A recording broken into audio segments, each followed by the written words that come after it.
안녕하세요. 네, 주님께서 마태복음 산상수훈에서 외식하는 바리새인들에게 금식하는 부분에서요. 근데 슬픈 표정을 짓지 말고 흉한 모습을 하지 말라고 했습니다. 외식하는 바리새인들에게 머리에 기름을 바르고 얼굴을 씻으라고 했습니다.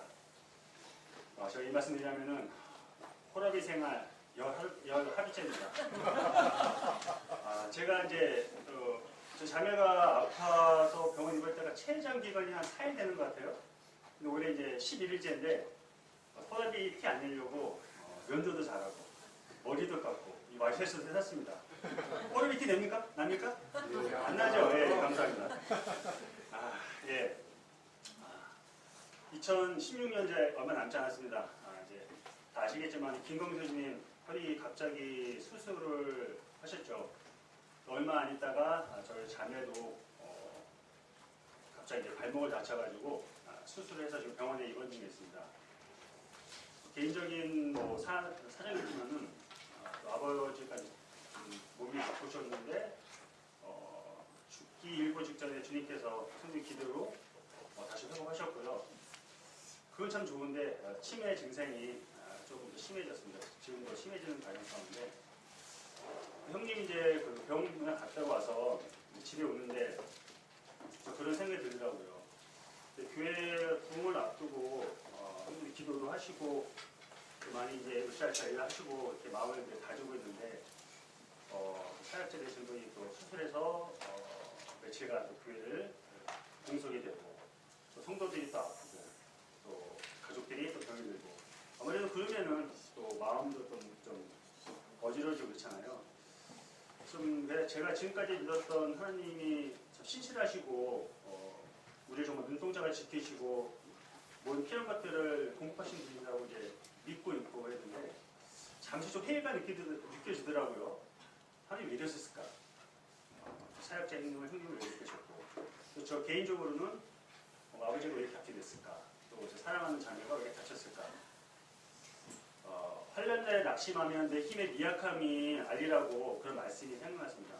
저 자신이 지금까지 믿음이 있다고 생각했었고 어떤 어려움도 이겨낼 수 있을 거라고 생각했는데 상황이 너무 안 좋은 거예요. 좀 낙심이 되더라고요. 그런 과정 가운데 이제 형님 뵀는데 주일날 말씀을 준비해야 해요. 그래서 부담이 많이 되더라고요. 그래서 상황도 어려운데 그래서 그래도 또 형님이 또 어려운 분이 있으니까는 감당할 부분이니까 해야겠다 해서 기도 중에 있었는데 제 상황도 그렇고 또 교회 상황도 그래서 말씀을 이제 기도 가운데 보였는데 주님께서 말씀을 보여주셨어요. 히브리서 12장 1절 2절. 놀랍게도 지난주 윤희 선생님의 말씀 들으셨는데 마태복음 말씀 8장 말씀과 히브리서 말씀을 주셨습니다. 지난주 제목이 부활, 예수를 바라보자 말씀 주셨는데 저는 그 전에 말씀 받은 게 제목을 지었는데 믿음의 경주, 예수를 바라보자 했는데 은혜님도 똑같이 이제 마지막에 그래서 그 예수를 바라보자라고 말씀을 주셨더라고요. 그래서 저는 성령님께서 일하시는구나, 저희 마음을 하나로 모아주셨구나 그런 생각이 들어서 참 많이 감사가 됐습니다. 우리 다 같이 히브리서 12장 1, 2절 찾아보도록 하겠습니다.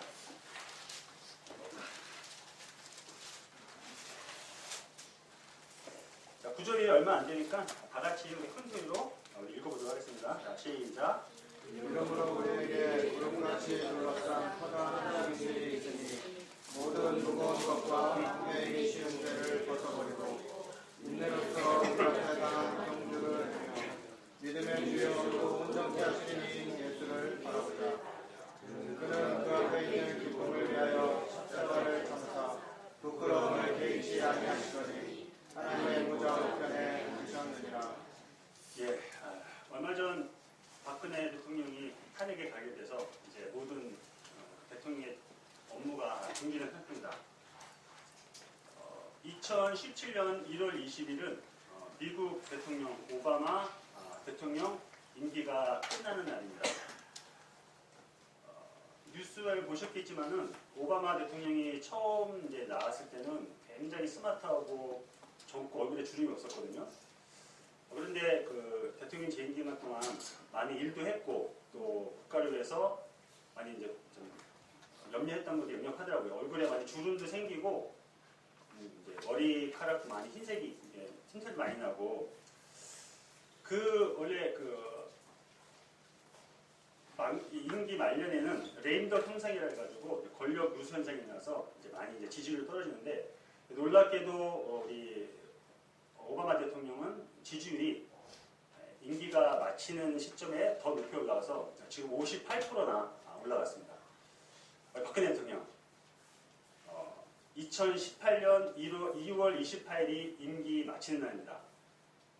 지지율이 한 자리죠. 4%입니다. 20, 30대는 지지율이 0%예요. 평균 한 4%인데 충청도에서만 10%라고 났습니다. 충청도 누구신지 모르겠습니다. 탄핵이 가결됐고요. 뉴스에서 보셨겠지만 우리 박근혜 대통령은 블루천을 모셨나봐요. 얼굴이 아주 팽팽하시더라고요. 취임 전보다도 훨씬 아름다우시고 피부가 아주 팽팽해진 걸 볼 수 있습니다. 좋은 음식을 먹고 편안하게 누워서 드라마도 봤고 또 나라의 근심보다는 어떤 잘못된 종교를 믿었죠. 어떻게 보면 신앙이 굉장히 좋으신 분 같아요. 염려하지 않고 자기가 믿던 그런 엉뚱한 신에다가 모든 걸 맡긴 것 같습니다. 박근혜 대통령이 이제 지지율이 4% 탄핵이 가결됐죠. 똑같은 대통령 임기를 취임을 해서 마무리까지 할 때 한 대통령은 국민들의 존경을 받아서 높은 지지율이 났고 다른 대통령은 똑같이 취임을 시작했지만은 임기 중간에 마치지 못하고 국민들에게 심판을 받는 그런 안타까운 모습을 볼 수 있습니다. 사무엘상에서 사울이라는 사람이 있습니다. 베냐민 지파 사람인데 겸손했죠. 이스라엘이 이제 신정 국가나 이제 하나님의 통치 아래 있었지만 주변 상황을 이제 인식한 이스라엘 백성들이 우리에게도 정말 강하고 카리스마 있는 인간적인 왕이 필요하다. 그래서 사울을 뽑았습니다. 키도 크고 용모도 준수했죠. 처음에 사울도 굉장히 겸손했습니다. 또 하나님의 신이 임해서 아몬 족속이라든가 족속들을 물리쳤고요. 사람이 변질되더라고요. 왕이 되니까 이제 블레셋과의 전투에서 그 강한 민족이 오니까 굉장히 불안했나 봐요. 그래서 사실 이 이스라엘에서는 제사를 외일지편만 지낼 수 있잖아요. 그런데 이 사울이 제사를 지냅니다. 두려워서 백성들이 도망가고 떠나니까 큰 죄를 범했죠. 그 후에 아말렉과의 전투에서 하나님께서 분명히 호흡 있는 것들은 다 진멸시키라고 했는데 사울은 아각을 살렸고 보기에 좋은 전리품들을 죽이지 않았습니다. 그 후에 아히멜렉 제사장을 죽였고 83인에 되는 제사장을 죽였습니다. 또 후에 다윗도 죽이고요. 후에 또 자기네 그런 사울의 힘이 약해지고 또 대적들이 막 이스라엘 침공하니까 불안해서 하나님을 찾기보다는 그 엔돌의 신접한 무당을 찾아갔습니다. 결국 그 길보아 산에서 사울이 어떻게 했죠? 스스로 자살을 했습니다. 똑같은 이름을 가진 사울이 있었죠. 주님의 제자들을 핍박한 아주 악한 자였습니다. 그런데 사도행전 9장 보면은 다메섹 도상에서 하나님을 만나죠. 만나서 이제 그 하나님께서 이방인을 위한 사도로 택해서 이제 나머지 생을 이방인을 위해서 또 주의 나라 영광을 위해서 정말 열심과 충성을 다해서 일한 사울이 계십니다. 나중에 사울이 처음에는 큰 자였던 사울이지만 주님을 만나고 작은 자는 이름을 가진 바울로 이름이 바뀝니다. 충성을 했고 믿음을 지켰으며 결국 후에 감옥에 순교했죠. 지금은 아마 하나님의 영광을 누리면서 큰 영광 가운데 계실 것입니다. 그 외에도 주님께서 공생의 사역을 시작하시면서 12명의 제자를 세우셨습니다. 유다가 있죠. 처음에 예수님의 제자로 시작했지만 은 30에 주님을 팔았잖아요. 결국 죄책감에 의해서 나무에 매달려서 창자가 터지는 그런 끔찍한 지옥 같겠죠. 끔찍한 만료를 보냈지만 나머지 제자들은 주님을 쫓아왔고 그 십자가의 길이 고난과 핍박과 그런 눈물의 길이었지만 그걸 인내로 감내하고 끝까지 갔을 때 물론 그도 순교했죠. 순교했지만 그 제자들도 바울님처럼 하나님의 영광을 누리면서 정말 주님의 영광 가운데 있을 거라고 믿습니다. 주님께서 이제 제자들의 이제 십자가 사역을 하기 전에 십자가에서 이제 못 박기 전에 제자들에게 내가 너희들을 이 땅에 남겨놓는다고 말씀하셨습니다. 그 이유가 요한복음 15장 이제 이후로 나오는데 너희들을 이제 악에서 보존시키고 또 하나님께서 나를 세상에 보내는 것처럼 나도 너희를 세상에 보내기 위해서 제자들을 데려가지 않고 이 땅에 남겨둔다고 했습니다. 정말 사랑하는 제자였고 아끼는 제자였다면 이 핍박받는 세상에서 건져주시고 싶을 거 아니에요. 근데 주님은 그런 방법을 택하기보다는 그 제자를 통해서 남겨둬서 하나님의 이 나라를 확장하기를 원하셨던 것을 볼 수 있습니다. 동일하게 이 시대에 살고 있는 저희들 볼 수 있습니다. 우리가 복음을 듣고 구원받았습니다. 하나님의 자녀가 됐죠. 어느 부모가 자기 자녀가 이 땅에서 이 정말 불의의 세상이잖아요. 고난이 있고 정말 음란한 세상이고 악한 세상인데 이곳에 건져내고 싶을 거 아니에요. 내가 있는 평안한 곳으로 가고 싶을 거 아니에요. 근데 주님께서는 우리들을 거듭났지만 이 땅에 그대로 두셨습니다. 왜일까요? 우리를 통해서 하나님의 나라를 이루시기 위해서 확장하시기 위해서 우리를 이 땅에 내겨두신 것입니다. 믿음의 선진들이 그런 고난과 핍박 가운데 인내하고 하나님께 충성했으며 믿음을 지키고 하나님의 소망을 받았듯이 저들도 주님의 자녀로서 또 군사로서 또 증인으로서 또 그리스도의 대사로서 우리를 남겨두셨습니다. 많은 믿음의 선진들이 그런 고난과 핍박 가운데 있지만 그걸 인내하고 승리했을 때 하나님의 영광을 누린 것처럼 저희들도 동일하게 이 땅에서 고난과 핍박과 복음을 위해서 우리가 살 때 주님께서는 우리를 감당할 수 있는 만큼 해주시고 또 승리할 수 있게끔 해주시고 그걸 끝까지 경주했을 때 포기하지 않고 경주했을 때 하나님의 영광을 우리가 누릴 것입니다. 고린도후서 5장을 찾아보세요. 고린도후서 5장.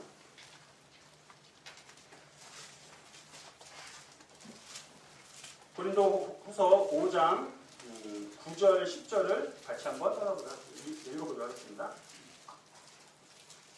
고린도후서 5장 9절 10절 신약성경 290쪽입니다. 사절 다 같이 읽어보도록 하겠습니다. 자, 시작. 그런데 우리는 어디로 있든지 떠나 있든지 주를 기쁘시게 하는 자가 되기를 힘쓰노라. 이는 우리가 다 반드시 그리스도의 심판대 앞에 나타내게 되어 각각 선악간의 그 몸으로 행한 것을 따라 받으려 합니다. 네, 주님께서 우리가 살아있을 동안에 오시면 우리가 같이 이제 휴거가 되겠죠. 그렇지 않다면 우리가 주어진 시간들이 다 다를 것입니다. 10년이 될 수도 있고 또 연식이 되다 분들은 또 짧을 수도 있겠죠. 우리가 이 땅에서 증인으로서 또 제자로서 어떠한 삶을 살았는가에 따라서 주님 나라가서 주님께서 분명히 공의롭게 평가를 받을 것입니다. 앞서 오바마 대통령과 박근혜 대통령을 비교했듯이 정말 이 땅에서 주님에 충성하고 믿음을 지키며 절제된 삶을 살게 되면 분명히 주님께서 공의로우신 주님께서 거기에 맞는 상급을 면류관을 주실 거라고 믿습니다. 다시 본문으로 넘어가도록 하겠습니다. 우리 히브리서 12장. 이름으로라는 그 단어는 앞에 있는 말씀에 대한 결과를 말씀하고 있죠. 히브리서 11장은 아마 수십 번, 수백 번 읽었을 것입니다. 많은 믿음의 선진들이 나오죠. 아벨은 가인보다 더 나은 제사를 지냈죠. 노아도 사실 그 당시에 그 축구장 크기보다 큰 방주를 짓는다는 것은 주변 사람들한테는 정말 멍청한 짓이었어요. 아, 왜 평온한데 왜 방주를 짓느냐. 그것도 보통 배를 지면은 이 육지 땅에서 짓잖아요. 근데 노아는 어디서 방주를 만들었죠? 산 꼭대기에다 배를 만들었습니다. 이거 정말 이상한 행동이잖아요. 많은 사람들이 비난하고 조롱했습니다. 근데 노아는 하나님께서 물로 심판할 것이 알았죠. 그래서 이 방주를 가장 높은 아라랏산 정상에다 만든 겁니다. 우리 아브라함 어떻습니까? 갈대우르라는 그런 문명지에서 편안한 삶을 살았습니다. 하나님께서 갑자기 느닷없이 야, 너 여기 떠나서 저 척박한 약속의 땅 가나안으로 가라. 누가 가고 싶겠습니까? 근데 우리 아브라함은 믿음으로 갔죠.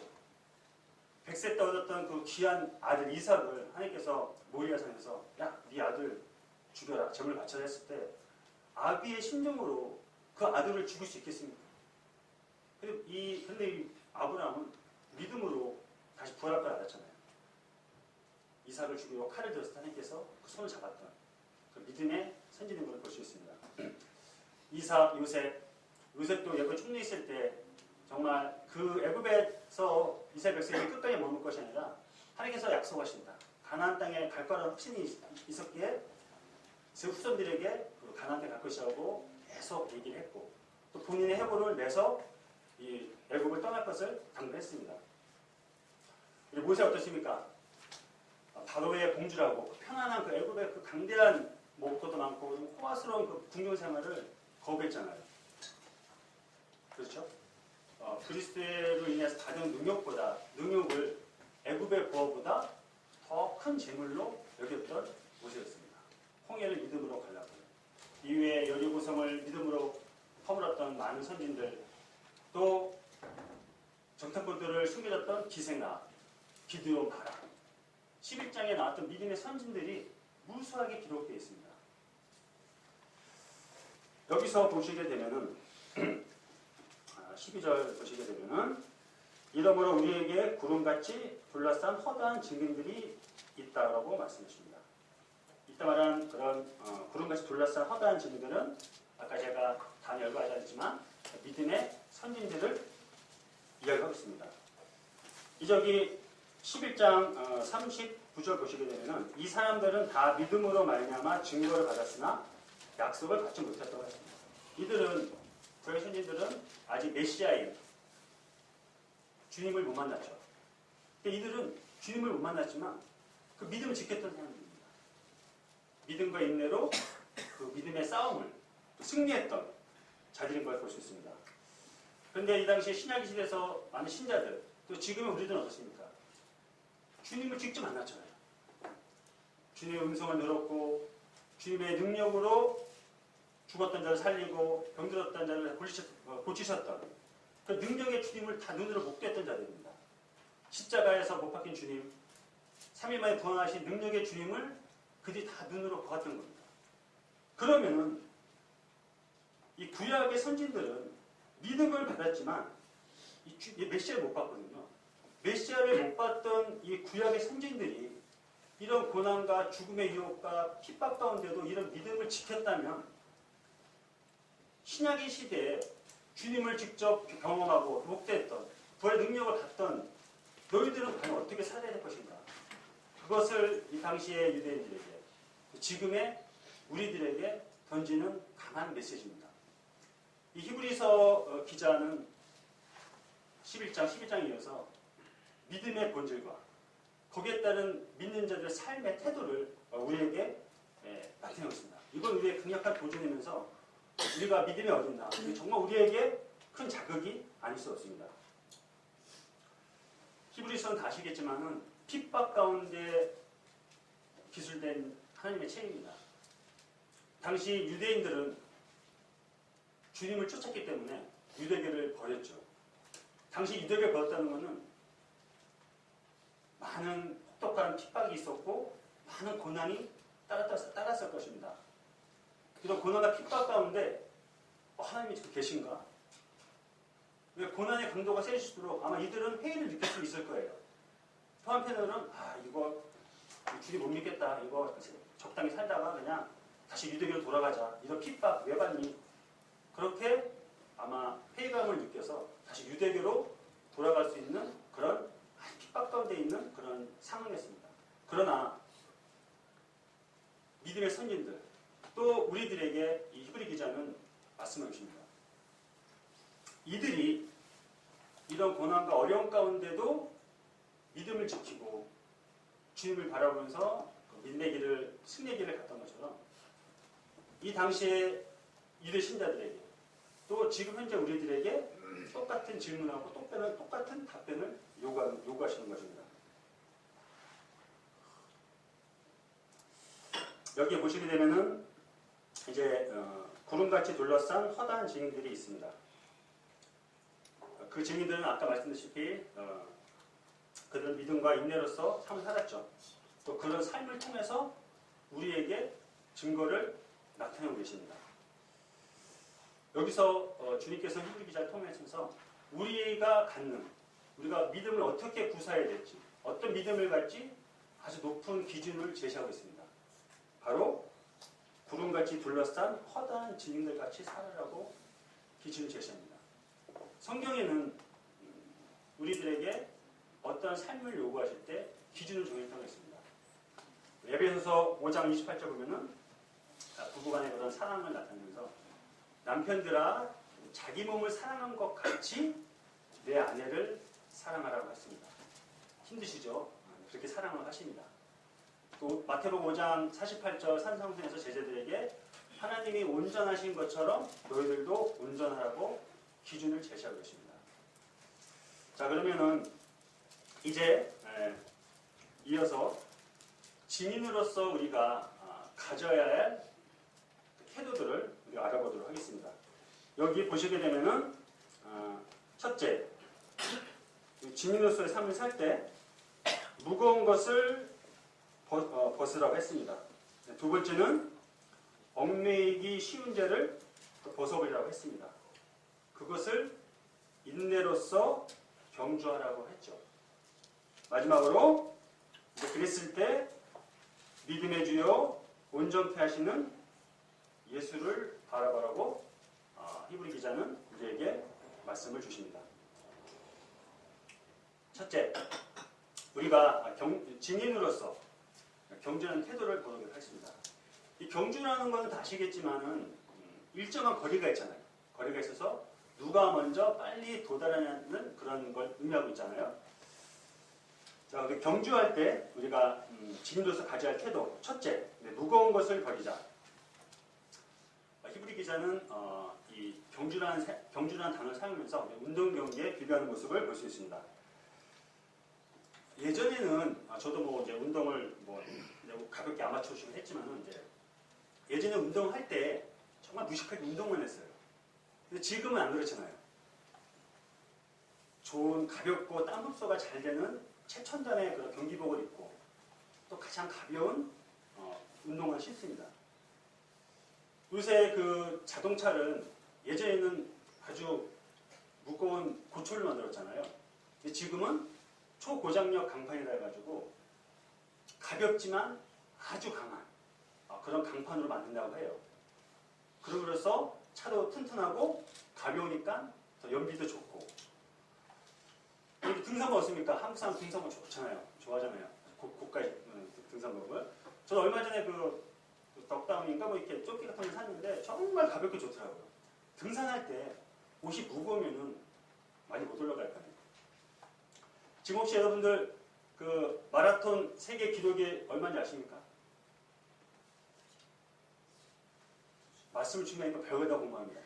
2시간 2분 58초입니다. 얼마 전까지만 해더라도 인간의 한계로는 2시간 10분벽을 깰 수 없다고 했어요. 그런데 그 케냐 선수가 2시간 2분 58초라는 기록으로 그 기록을 깼답니다. 이거는 인간의 한계를 벗어난 그 기록이라고 합니다. 물론 훈련했겠지만은 그들이 신는 마라톤화가 있는데 마라톤화가 혹시 몇 g인지 아십니까? 핸드폰 몇 g일까요? 예수님 이제 몇 g 같아요? 핸드폰 거의 한 150g 된답니다. 그런데 아주 일순수한 애들도 보통 마라톤 선수들이 신는 그 마라톤화가 200g밖에 안 됩니다. 200g밖에 안 된다고 합니다. 당연하겠죠. 만약에 마라톤을 하는데 막 신발이 무거우면은 그 경주를 하는데 많이 지장이 있을 거 아니에요. 우리가 무거운 몸이나 무거운 옷이나 신발을 신게 되면은 경주는 마치겠죠. 그러나 기록은 저주할 것입니다. 우리 믿는 자들은 믿음의 경주를 할 때 100m 단거리가 아니라 장거리일 것입니다. 우리도 믿음의 경주를 할 때 우리 각자 개인이 갖고 있는 무거운 것들이 뭔가 있을 거예요. 무거운 것들을 우리가 가지고 믿음의 경주를 하게 되면은 어떻게든 경주는 하겠죠. 그런데 하나님의 계획과 시간이 늦춰지고 복음의 증거를 늦출 뿐 아니라 잠시 머뭇거리게 될 것입니다. 우리 갖고 있는 그 무거운 것들이 무엇일까요? 저도 다르고 아마 여러분들도 다를 것입니다. 아마 우리가 가장 우리 신앙의 경주를 할 때 가장 우리 마음가운데 무겁고 걸리게 된 것들은 아마 물질이 아닐까 생각됩니다. 요새 물질 많은 주제잖아요. 물질이 돈이 현대의 우상이 되는 시대입니다.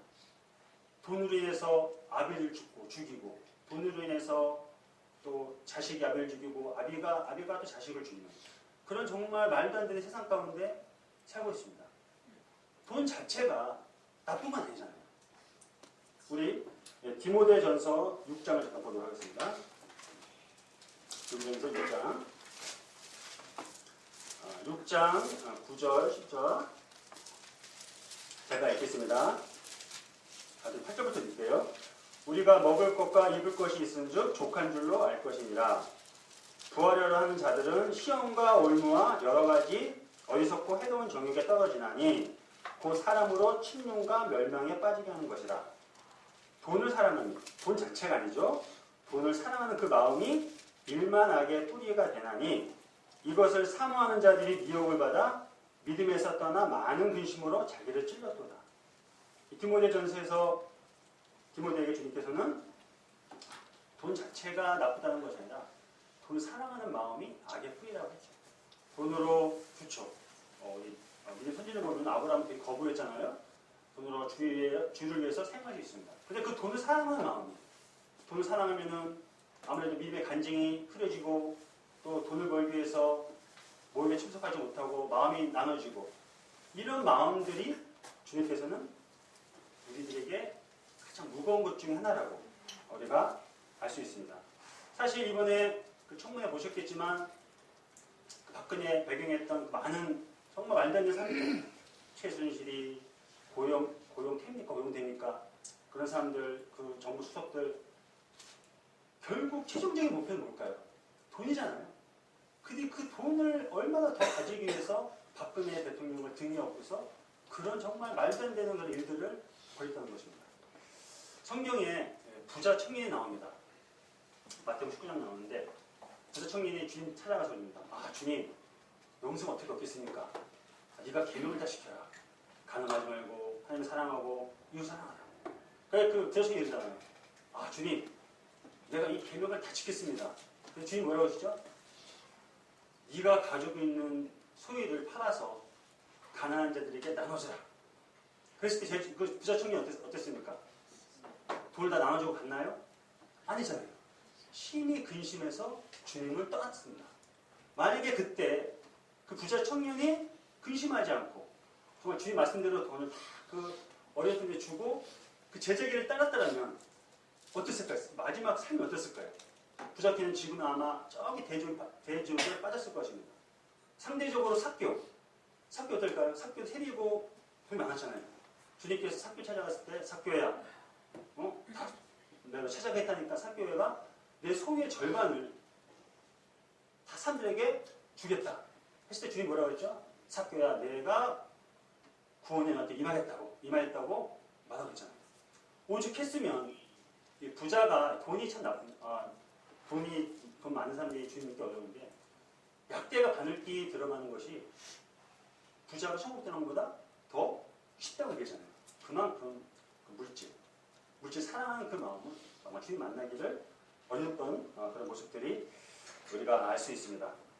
그래서 결국 마태복음 6장 33절 어떤 말씀이 다 이런 말씀이죠. 너희는 먼저 그의 나라와 그의 의를 구하라.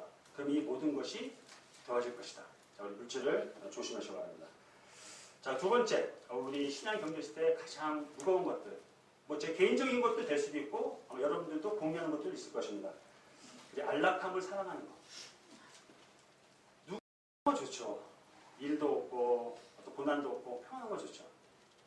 누구나 그런 삶을 살기 위해서 돈도 벌고 또 일도 하고 운동도 하고 여러 가지 행동을 합니다. 근데 이 안락함은 믿는 자들의 가장 치명적인 유혹이 될 수가 있죠. 이제 그 마귀들이 어떤 아주 신실한 신자를 두고서 내기를 했답니다. 내가 저 신실한 신자를 내가 넘어뜨리고 말 거야. 그래서 한 마귀가 내려와서 그 신실한 신자를 재물을 다 뺏었답니다. 근데 그 신실한 신자는 재물 다 뺏겼는데도 주님께 정말 더 충성스럽게 일을 했대요. 두 번째 이제 마귀가 야, 너 저 비켜. 내가 가서 해볼게. 그래서 가족들을 다 아프거나 죽게 만들었답니다. 그런데도 그 신실한 제자는 정말 더 열심히 섬겼다고 합니다. 마지막에 제일 센 그 마귀놈이, 죄송합니다. 마귀가 흥분해가지고 마귀가 딱 내려서 야, 내가 쟤를 넘어뜨릴게. 이 땅에 내려와서 그 신실한 신자가 어떻게 했을까요? 많은 돈을 부어줬고 가족들을 다 편하게 만들었고 아무런 걱정 근심 없이 그 삶을 만들었답니다. 그렇더니 덜컥 그 신실했던 신사가 돈 잃었고 많은 가족 잃었던 신자는 그 편안함에 취해서 주님 찾지 않았대요. 아담과 하와가 범죄했잖아요. 하나님께서 가장 아름답고 정말 보기 좋게 창조한 에덴 동산이잖아요. 먹을 것이 많고 뭐 노동을 합니까? 뭐가 있습니까? 정말 가장 평안할 때 누가 들어왔죠? 사단이, 뱀이 들어왔잖아요. 이 안락함은 우리들에게 치명적인 유혹이 될 수 있습니다. 침례 요한 어떻습니까? 제사장 사가랴와 누구십니까? 그 엘리사벳의 자식이잖아요. 그 당시 제사장이면은 뭐 지위도 있고 뭐 어느 정도 분도 있잖아요. 근데 그 침례 요한은 그런 편하고 안락한 생활을 다 뒤로 하고 광야에서 약대 털옷을 입고 메뚜기와 서청을 먹고 그 안락한 생활을 포기하고 주의 길을 예비한 그런 자로 살았잖아요. 우리 주님 어떻습니까? 여우도 굴에 있고 공중에 나는 새도 거처가 있는데 인자는 머리도 꽂혔다. 정말 주님께서는 그 부유하신 주님께서 하늘의 영광, 하늘의 아들 되신 주님께서 이 정말 낮고 천한 땅 가운데서 이스라엘 통제의 마음으로 들어갈 수 있었잖아요. 근데 주님께서는 그런 안락한 생활을 하지 않고 우리보다 똑같이, 아니 우리보다 더 비참한 그런 생을 사셨던 걸 볼 수 있습니다. 사도가 어떻습니까? 사도행전 19장을 보도록 하겠습니다. 사도행전 19장.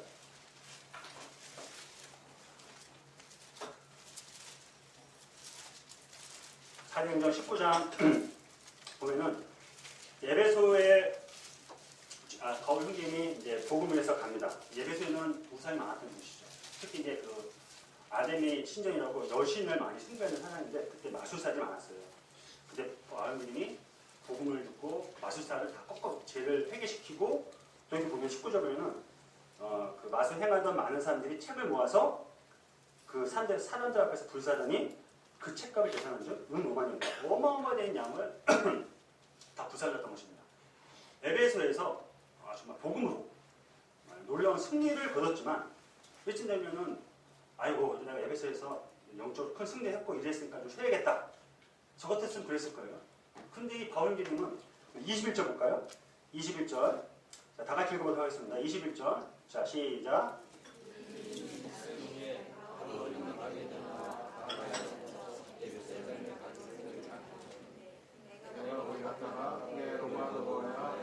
자, 이제 바울님은 에베소의 승리에서 안주하지 않았습니다. 바로 이 세계의 중심지, 이 로마를 깨트려야 복음이 다 퍼지잖아요. 이 로마를 보야겠다. 이제 거기에 안주하지 않고 로마로 다시 복음의 힘으로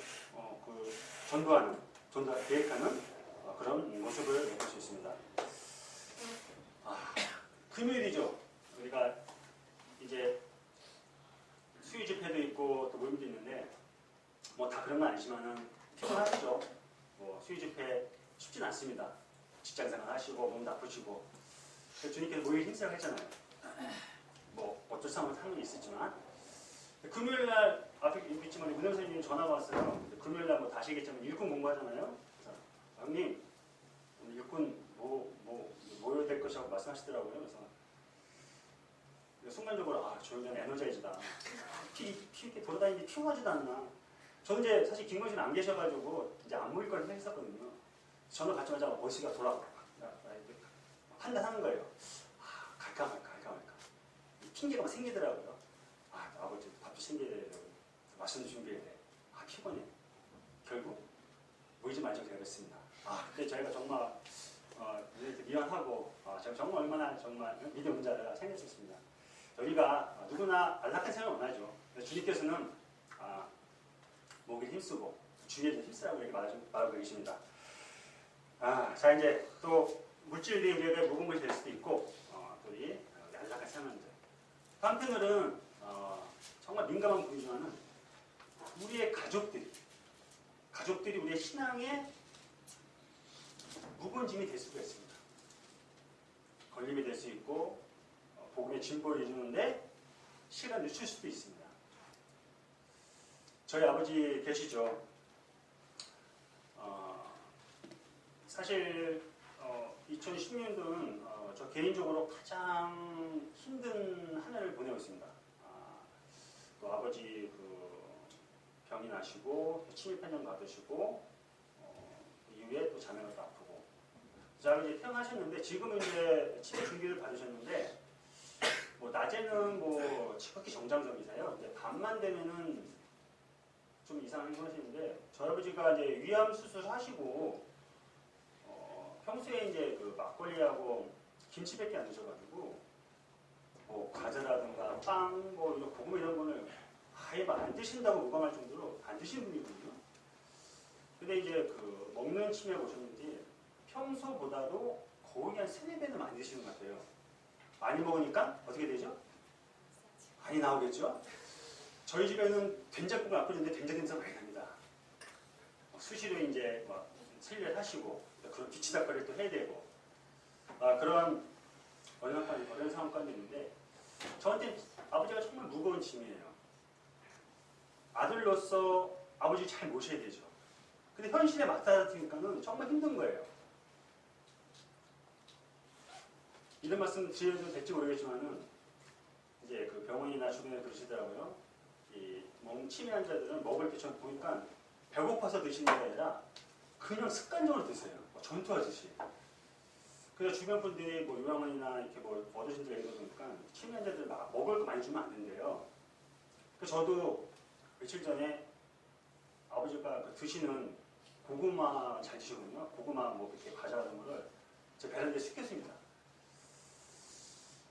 그걸 다 시키고 나서 집에서 눕는데 굉장히 마음이 어려운 거예요.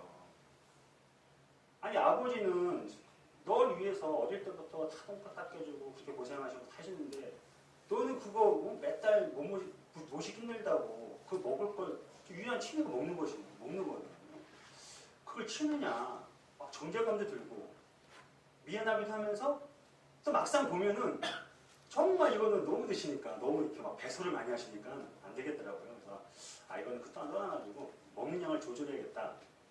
그래서 좀 먹는 걸 좀 제가 절제해서 좀 숨기는 그런 입장이 있습니다. 그래서 아버지를 통해서 또 그런 정제감도 들고 또 일꾼 회의 때도 이제 보면은 공부하다가도 아버지가 막 이제 대변을 보시니까 뭐 아이들이 치우기 쉽지 않잖아요. 그래서 저희 자매들 집에 있을 때 뭐 사실 며느리가 이렇게 시아버지 죄송합니다. 원식 좀 말할게요. 똥 치는 게 벌써 쉬운 일이 아닙니다. 그래서 제가 전화 옵니다. 치워달라고. 뭐 중간에 뭐 갈 때도 있고 미안하죠. 형님한테도 미안하고 형제한테 미안하고. 그런 모든 상황들이 저한테 큰 너무 무거운 짐이에요. 그랬을 때 이제 주님께서 그러시더라고요. 야, 뭐 네가 아버지를 꺾으려고 그래. 응? 너는 꺾을 수 없어. 포기하는 건 아닌데 아버지를 놓자. 아버지를 놓고 이제 주님께 맡기고 아버지가 저한테 짜증을 많이 내셨거든요. 아무래도 이제 같이 부딪히다 보니까 대응하지 말자. 그래서 이제 아버지에 대해서 그런 마음을 두니까 마음이 어느 정도 편안하고 안정이 되더라고요. 그래서 지금은 뭐 이렇게 좀 잘 지내고 있습니다. 그래서 말씀드렸을 때 우리에게 그런 무거운 것들이 있습니다. 각자 다를 거예요. 근데 그 무거운 것들을 우리가 짊어지고 가면은 분명히 우리 믿음이 걸려 넘어지고 또 진보의 시간들이 분명히 늦춰질 것입니다. 그 예전에 TV를 봤는데 그 어떤 원시 부족인데 원숭이 잡는 방법이 있어요. 이렇게 좀 투명한 그릇에다가 고정시켰어요. 원숭이 손만 간신히 들어가는 구멍을 팠어요. 그 안에다가 원숭이가 제일 좋아하는 뭐죠? 바나나를 놓은 거예요. 그 원숭이가 멍청하게 오다가 바나나 있네? 쑥 집어넣은 거예요. 근데 빼려니까는 손이 커지니까 빼집니까 안 빼집니까? 안 빼지잖아요. 근데 막 사냥꾼들은 다가오고 근데 이 멍청한 원숭이가 빨리 손을 놓고 도망가야 되는데 그거 바나나 더 먹으려고 손 안 잡아가지고 죽었던 걸 모릅니다. 우리 안에 많은 것들이 있습니다. 무거운 것들도 있고 좀 해결하기 어려운 것들이 있죠. 그래서 정말 그게 무엇인가? 우선순위 무엇인가? 버릴 부분은 정말 주님께 다 맡기고 버려야 되지 않나. 우리 갈라디아서 6장 14절 내가 잠깐 보도록 할까요? 갈라디아서 6장 14절 너무너무 유명한 말씀이기 때문에 제가 읽겠습니다. 그러나 내게는 우리 주 예수 그리스도의 십자가 외에 결코 잘할 것이 없으니 그리스도로 말미암아 세상의 나를 대하여 십자가에 못 박히고 내가 또한 세상에 대해 그러느라. 우리 이 세상 것들, 무거운 것들을 다 못 박으십시오. 버리십시오. 오직 주님만이 나의 마음을 채우고 오직 주님만이 내 삶을 인도하시도록 정말 마음을 영적으로 가졌고 영적으로는 충만하지만 세상적으로는 가벼운 우리들이 됐으면 좋겠습니다. 자, 두 번째 뭐죠? 이제 얽매이기. 자, 본문 돌아오겠습니다. 히브리서 12장 얽매이기 쉬운 죄. 이거 뭘까요? 우리가 이제 요 얽매이기 쉬운 죄 뭐 단어 문장만 보면은 우리들이 자주 실패하는 어떤 유혹거리들, 죄들, 또 거듭났지만 여전히 헤아리지 이렇게 벗어나지 못하는 어떤 그런 옛 모습들, 죄 가운데 있는 그런 습관들, 그런 연약한 것들, 그런 것들 우리가 대충 보면 말씀 보면은 우리가 인식할 수 있지만 그것이 아닙니다. 우리가 앞에 부분과 뒷부분을 보면은 이제 얽매이기 쉬운 죄를 벗어보려고 할 때 그 위에 구름같이 둘러싼 허다한 증인들, 또 그 앞쪽에 그렇죠. 뒤쪽에는 주님께서 믿음의 주 온전하게 계신 주님, 그 앞에 십자가 앞에 있는 즐거움을 위해서 십자가를 참으셨고 부끄러움을 개의치 않으셨던 주님. 만약에 믿음의 선진들이나 우리 주님께서 자기가 갖고 있는 그런 일상적에 짓던 죄들, 구원받았지만 아직도 여전히 현하지 못한 그런 죄들, 그런 죄들을 위해서 믿음의 싸움을 싸웠을까요? 아니잖아요. 주님이 죄가 없으신 분이잖아요. 그러면은 주님께서 죄가 없으신 분인데 죄를 위해 싸웠을까요? 아니잖아요. 여기서 말하는 그 얽매이기 쉬운 죄를 벗어버린다는 것은 주님을 불신하는 죄들. 그래서 주님께서 표현하실 때 믿음의 주여 하시잖아요. 허다한 구름같이 허다한 증인들은 그 믿음의 싸움을 살았지만 자기의 죄로 싸우는 게 아니라 하나님의 소망을 바라면서 하나님의 신실함을 믿고 하나님의 소망을 이루기 위해서 그 믿음의 싸움을 했다는 것입니다. 이 불신은 정말 하나님 앞에 주님 앞에 큰 죄죠. 간질 걸린 아버지가 제자들 앞에 아들 놓잖아요. 그래서 우리 아들 간질 걸린 아들 좀 살려달라고. 그 제자들은 못 고칩니다. 주님 고치셨잖아요. 그래서 주님께서 믿음이 없는 자들아 책망하셨잖아요. 네가 겨자씨만한 믿음이 있더라도 산을 저쪽으로 옮긴다고 제시 행했던 모습이 나옵니다. 우리가 얼마나 우리 보면서 주님을 믿는다고 하면서 신실하게 주님을 안다 하면서 정말 제 자신이 믿음을 살고 있는지 좀 돌아보게 되더라고요. 우리 창세기 27장 보면은 이삭이 나오고 리브가 나오고 야곱도 나오죠. 하나님께서 리브가에게 잉태했잖아요. 리브가가 큰 자가 작은 자를 섬길 것이라고 분명히 하나님께서 어제 말씀 주셨거든요. 그런데 이제 그 이삭이 나이가 먹어서 이제 갈 때가 됐죠. 그래서 이제 이삭에게 얘기합니다. 야 이삭아, 내가 죽을 때가 됐으니까 너 내가 좋아하는 고기 사냥 잡아서 날 먹이게 해라. 내가 너한테 축복을 해주겠다. 이제 갔잖아요. 그걸 이제 리브가 들었습니다. 리브가는 에서보다도 야곱을 사랑했잖아요. 그래서 야곱에게 꾀를 내서요. 이렇게 팔에 털을 붙이고 하나님의 그런 약속들을 믿지 못하고 자기네 꾀로 야곱에게 축복권을 주잖아요. 잘한 짓일까요? 물론 성공은 했죠. 축복권을 받았지만은 야곱의 생이 어떻습니까? 리브가는 야곱이 이제 삼촌 외삼촌 라반의 집에 도망가잖아요. 그 사랑하는 그 야곱을 그 이후로 한 번도 못 보고 죽었어요. 그리고 그 사건 이후로 에서와 야곱은 천천지 원수의 집안이 됐죠. 형제가 됐잖아요.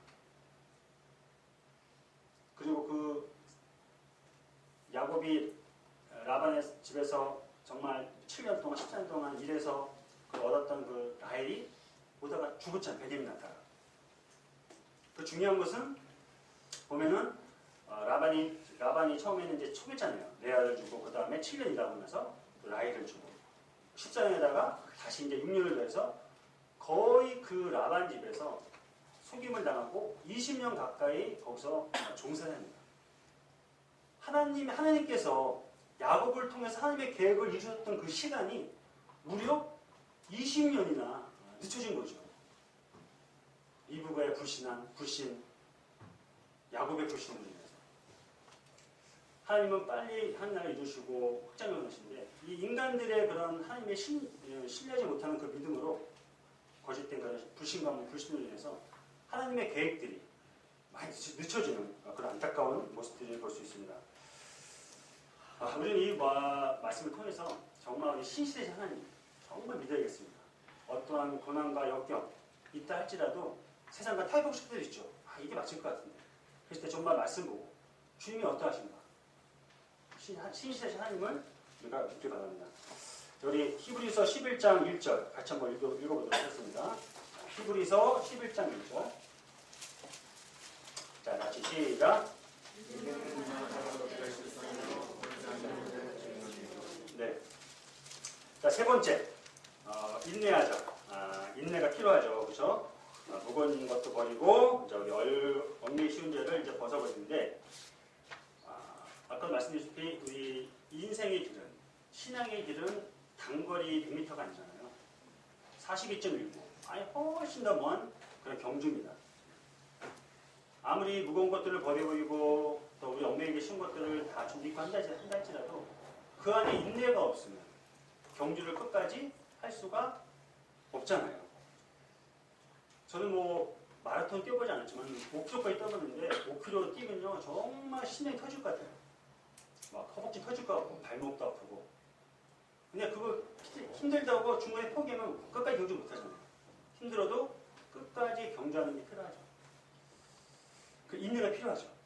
근데 그 인내에도 누구나 인내할 수 있다고 하지만 기본적인 기초 체력이 다져지지 않으면 끝까지 내 마음은 있더라도 몸이 안 따르면 그 경주를 마칠 수가 없잖아요. 그래서 인내에 앞서서 우리에게는 훈련이 필요한 것입니다. 마라톤 선수들, 100m 선수들, 모든 선수들이 무조건 그냥 죽어 참으라고 인내하고 운동했을까요? 경주의 마지막 결승선까지 갈 때는 인내도 했지만 그 인내를 뒷받침할 수 있는 여러 가지 훈련을 했던 것입니다. 우리 신명기 8장 2절을 보겠습니다. 신명기 8장 2절. 구약성경 274페이지. 구약성경 274페이지. 신명기 8장 2절입니다. 자, 찾으셨으면 같이 큰 소리로 읽어보도록 하겠습니다. 자, 시작.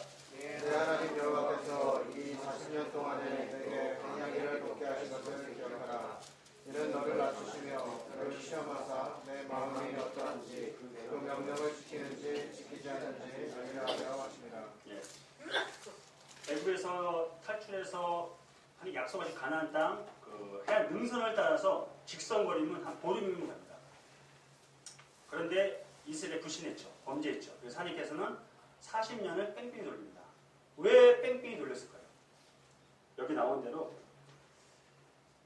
애굽에서 구하는 하나님이 바로 너희들 힘으로 구하는 것이 아니라 하나님의 은혜와 능력으로 구했다는 것을. 이 광야 생애잖아요. 홍해를 가르는 것도 정말 기적이죠. 근데 이 당시에 처음에 애굽에 나왔을 때 한 60만이죠. 그죠? 근데 그때 아시다시피 남자들만 셌잖아요. 그러면 여자들, 애들 타지면 거의 한 200명 가까이 되는 사람이 애굽을 홍해를 가르고 광야길을 걸었습니다. 이번에 촛불 집회 때 광화문에서 거의 한 150만 명이 모였잖아요. 어마어마하잖아요. 200만 명이 이 광야에 갔다는 건, 광야 생활이 뭐 먹을 게 많습니까? 뭐 환경이 좋습니까? 홍해를 가는 것도 기적 중의 기적이지만 그 200명이 되는 사람들이 물도 마시고 굶지 않고 옷도 헤어지 않고 신발도 헤어지 않고 갔다는 거는 그것도 굉장히 기적이거든요. 그랬을 때 그들이 그 광야에 죽음과도 같은 광야 생활 가운데 자신 힘으로 그 길을 걸어갔을까요? 하나님이 하셨잖아요. 그러니까 너희는 나를 믿어라. 나를 신뢰하고 나를 따르라. 그런 걸 보여줬던 겁니다. 그 광야 생활. 목적의 땅 가나안 땅이 있습니다. 가나안 땅에 누가 어떤 민족이었죠? 가나안 민족이잖아요. 바로 그 에서족속 골리앗 안악조시잖아요. 그래서 가데스 바데스에서 그 정탐꾼들이 나는 메뚜기 같다고 그들이 키가 막 어마어마했잖아요. 골리앗도.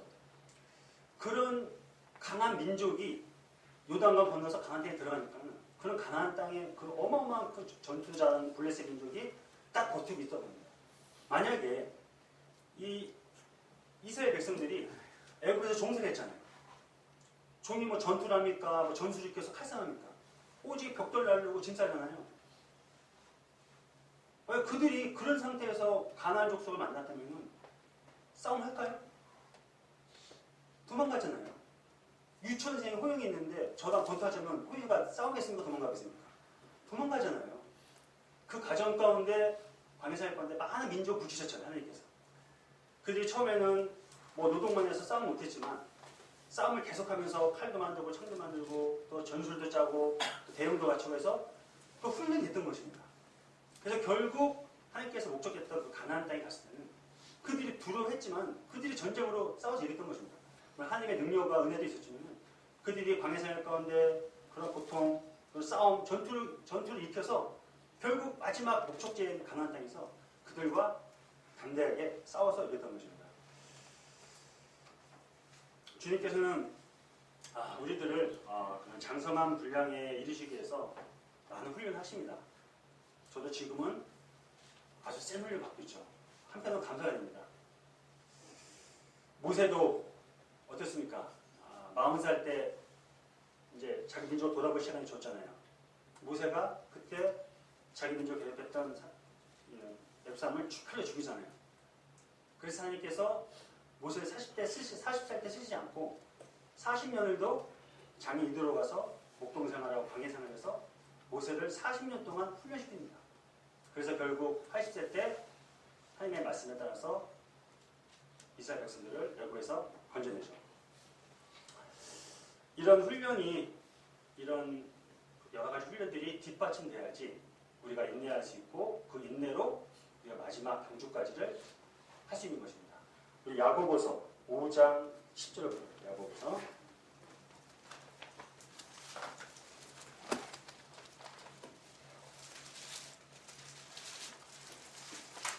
야고보서 5장 10절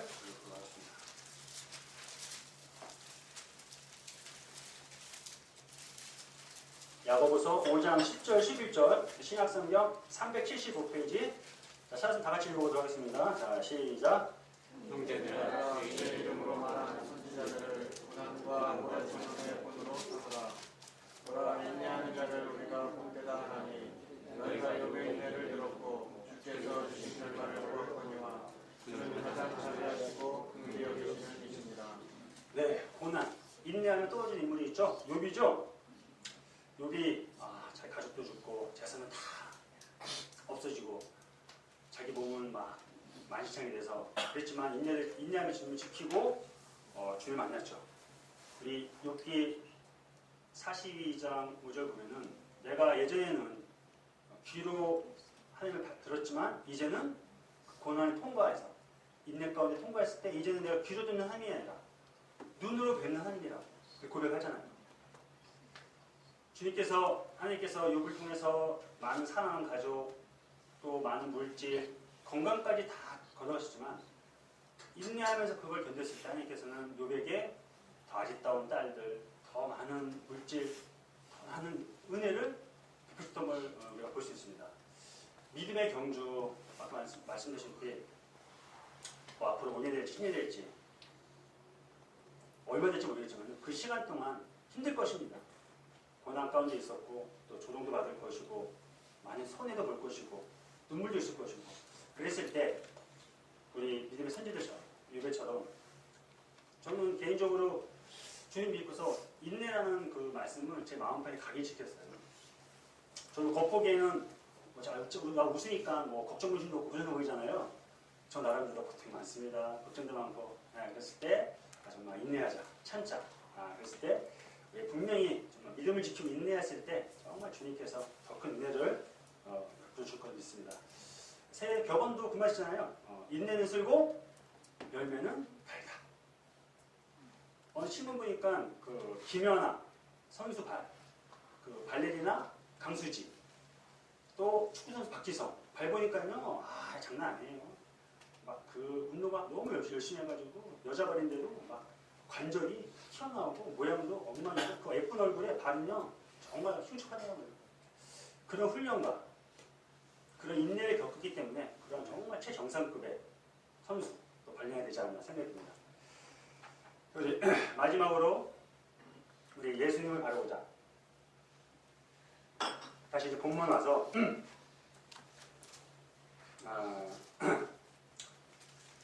마지막에 우리가 준비한 증인으로서의 경주한 태도의 마지막은 믿음의 주여 온전케 하시는 주님을 바라보자고 했습니다. 주님을 바라보자. 환경이나 사람이나 다른 것을 바라보지 말고 주님을 바라보려고 합니다. 우리나라 가장 유명한 그 여자 골프 선수 누구 있죠? 네? 박세리. 나이가 되셨네요. 젊은 사람들은 박인이라고 하는데 네, 박세리 있죠? IMF 때 박세리가 가장 권위있다는 US 오픈에서 왼발 투혼으로 연장을 펼쳐서 우승했잖아요. 박세리 20살 약간의 그 아가씨가. 그래서 연장에서 우승을 했습니다. 그때 그걸 보고 많은 사람들이 환호했고 IMF로 실직했던 분들, 어려웠던 분들이 그것을 보고서 희망을 가지고 했죠. 그 당시에 이제 1986년, 88년생들이 박세리 키즈라고 해요. 박세리가 우승했을 때 그것을 본 어린이들이 나도 박세리처럼 될 거야. 똑같이 운동을 했고 박세리에 가졌던 목표를 가지고 똑같이 운동을 했습니다. 그래서 그 세대 중에 가장 박세리 키즈 중에서 가장 그 유명한 선수가 신지혜 아시죠? 신지혜 뚱뚱한 분. 그리고 또 2012년 런던 올림픽에서 골프 금메달 딴 누구죠? 박인비. 그렇죠. 뚱뚱한 백은 있죠. 그 두 선수가 박세리 키즈라고 합니다. 자, 그러면 우리 미대에 있는 자들도 우리가 신앙의 경주를 할 때 많은 방해물들이 있습니다. 유혹거리도 있고. 근데 우리가 누구를 바라봐야 될까요? 바로 여기 나왔던 믿음해 주시고 온전케 하시는 주님을 바라보는 겁니다. 사람은 아브라함도 넘어졌고 바울도 다 넘어지고 죄 가운데 다 머물잖아요. 근데 우리는 주님을 바라보면 우리가 그 경주를 할 수 있을 거라고 생각합니다. 그럴 수 있죠. 주님 정말 하나님의 아들이시지만 정말 이 땅에 귀찮은 땅을 내려오셨잖아요. 정말 33년의 그런 불꽃 같은 생을 사셨잖아요. 우리를 위해서 정말 사랑을 베푸셨고 복음을 전하셨고 십자가에 죽기까지 우리 사랑하셨잖아요. 그 믿음을 지켰으며 부활의 능력을 하나님께서 살리셨고 이게 완전하신 분이잖아요. 오직 완전하신 분은 오직 예수님밖에 없잖아요. 박세리 키즈들이 박세리를 보고서 그 이후에 훌륭한 정사급 골퍼선수가 됐던 것처럼 우리는 예수님 키즈가 되자. 아멘이십니까? 네, 예수님 키즈가 되자. 그럼 우리가 물론 예수님처럼 완전 삶은 안 되겠죠. 그 삶을 살 수 있도록 우리가 최대한 노력을 해야 될 것입니다. 복음을 전하면서 때로는 부인하다 보면은 뭐 저도 마찬가지지만 여러분 마찬가지지만은 뭐 힘도 들고 고난도 있고 애매하게 또 오해도 받을 수 있고 또 눈물도 있고 있잖아요. 그랬을 때 저 형제는 왜 저래? 저 자는 왜 이래? 판단하고 그러는 것이 아니라 정말 사람 바라보지 마시고 주님이 어땠을까? 주님이 어땠을까? 저는 우리 아이들과 키티를 할 때 그 말 합니다. 자주 합니다. 네가 어렵고 힘들고 어떤 결정을 할 때 너 하지 말고 예수님이라면 어땠을까 한번 네 생각해봐라. 근데 요즘 잘 듣들 하지만 그래도 예수님은 그런 생각이 될 것 같습니다. 자, 우리 시편 우리 시선은 우리 주님께 드려야겠습니다. 시편 61편을 보도록 하겠습니다.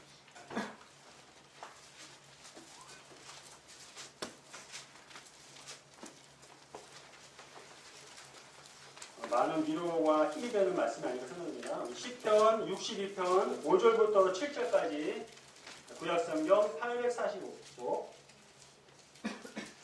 다 같이 한번 읽어보도록 하겠습니다. 자, 시작.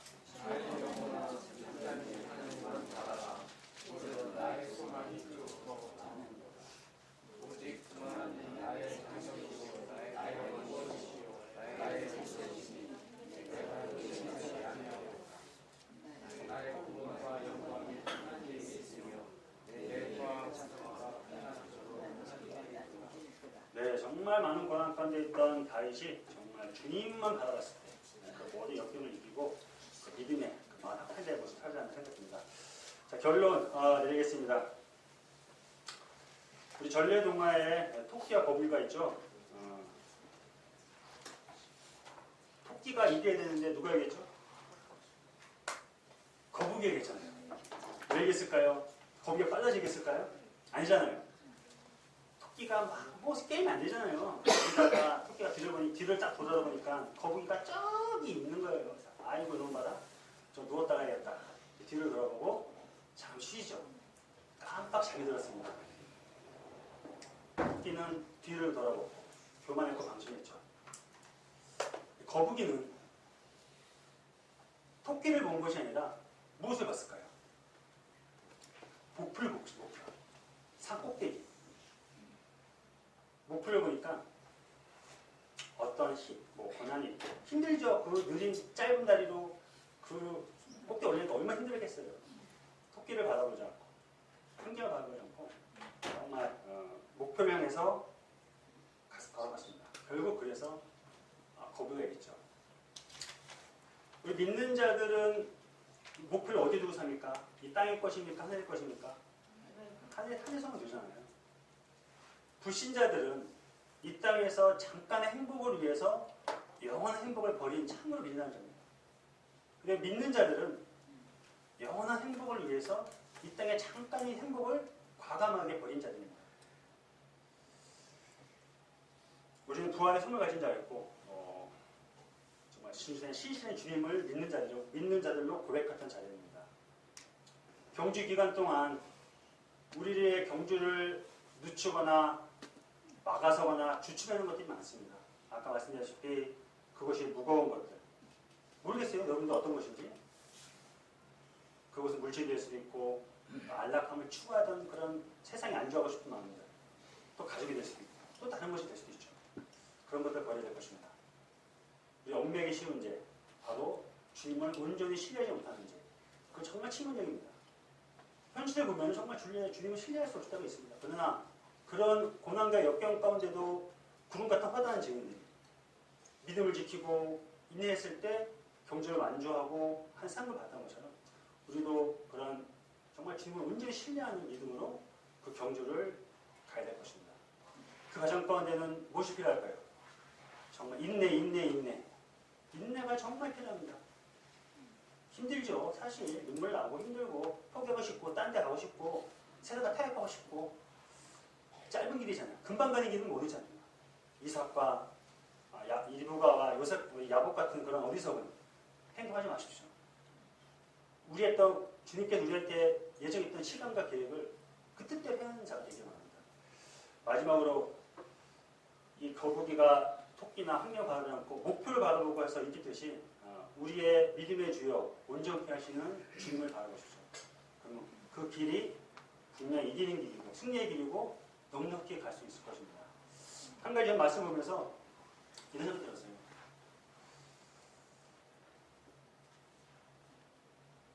기록 경기에서 혼자 경기를 하는 사람보다도 비슷한 경쟁자가 있을 때 더 기록이 잘 나오는데요.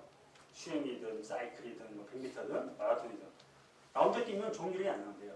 주변에 성원한 경쟁자가 있어야지 더 엔돌핀이 나와가지고 아드레날린이 폭발해가지고 좋은 기록이 나온다 하더라고요. 철이 철 날카롭게 하잖아요. 철과 철이 부딪혀야 날카롭게 되잖아요. 저는 저뿐만 아니라 우리 동양학교 선생님들이 철과 철이 마주쳐가지고 날카롭게 하는 것처럼 정말 선의에 좋은 경쟁자가 됐으면 좋겠어요. 이기기 위한 경쟁이 아니라 목표를 같이 경주할 수 있는 경쟁자가 됐으면 좋겠어요. 그 길이 힘들 때 혼자면 힘들잖아요. 근데 주변에 형제자매가 있으면 그게 분명히 넉넉히 이길 수 있을 거라 생각합니다. 자, 우리 마지막으로 우리 디모데 후서 4장 7절 8절을 읽고 말씀하겠습니다. 디모데 후서 4장 7절 8절 너무나 유명 말씀이기 때문에 안 등하셨었는데 신약성경 346쪽 자, 이 말씀을 다시 한번 묵상하면서 듣겠습니다. 자, 디모데후서 4장 7절 8절 자, 시작. 싸고 나의 가정을 마치고 이름을 지켰으니 이제부로는 나를 위하여 그의 널간에 빌렸으므로 주곧 누구로 시작한 자니 그날은 내게 주실 것이며 내게만 아니라 주의 나타나심을 사모하는 모든 자에게 거니라. 말씀 마치겠습니다. 감사합니다.